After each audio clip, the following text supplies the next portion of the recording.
دیکھیں قرارداد کا آ جانا عدم اعتماد کی کوئی آئینی بحران نہیں ہوا کرتا.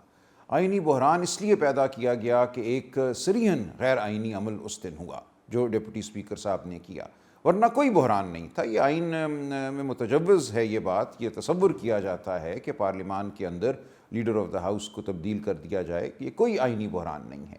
اگر ایک شخص یہ سمجھے کہ میں پاکستان کے لیے ناگزیر ہوں اور مجھے ہٹانے کی ہر کوشش پاکستان کے خلاف سازش ہے، تو پھر ایک بحران پیدا ہوتا ہے، اور وہ صورت ہمارے سامنے ہے. البتہ ایک چیز صرف ہے جس کو یہ کہتے ہیں کہ آرٹیکل 69 کے، جس میں پارلیمنٹ کے اندر ہونے والی جو کارروائی ہے اس کے اندر جو پروسیجر فالو ہوا ہے اس کو کسی عدالت میں چیلنج نہیں کیا جا سکتا. تو بات جو عدالت کے سامنے اس وقت ہے کہ یہ پروسیجر کا معاملہ نہیں ہے، یہ آئین شکنی کا معاملہ ہے، یہ اپنے اختیارات سے تجاوز کرنے کا معاملہ ہے ڈپٹی اسپیکر کے، اور یہ بدنیتی ہے. تو جب بدنیتی ہو اور جورسڈکشن سے اپنے کوئی تجاوز کرے یا آئین شکنی کرے تو پھر وہ پروسیجر کے ضمن میں نہیں آتی.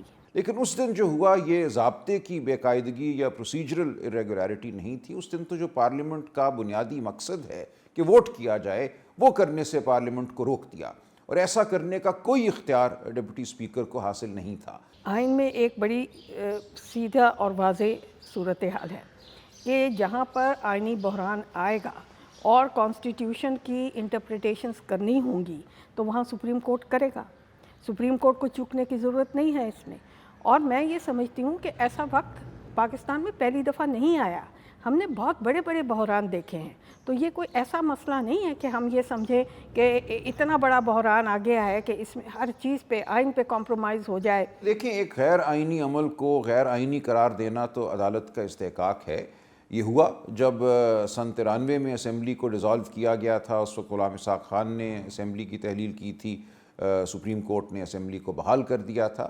اس لیے ایسی کوئی اچنبے کی بات نہیں ہے کہ ایک بڑا قدم اگر اٹھا لیا جائے اور اگر وہ عمل غیر آئینی ہو تو اس کو واپس نہ لیا جا سکے. عدالت بالکل حکم دے سکتی ہے کہ یہ عمل کالعدم تھا، لہٰذا معاملات وہیں واپس جائیں گے جہاں وہ تھے. دیکھیں، اپوزیشن کا موقف یہ ہے کہ ابھی اسمبلی تحلیل ہی نہیں ہوئی تو کیئر ٹیکر سیٹ اپ کیوں بنایا جائے.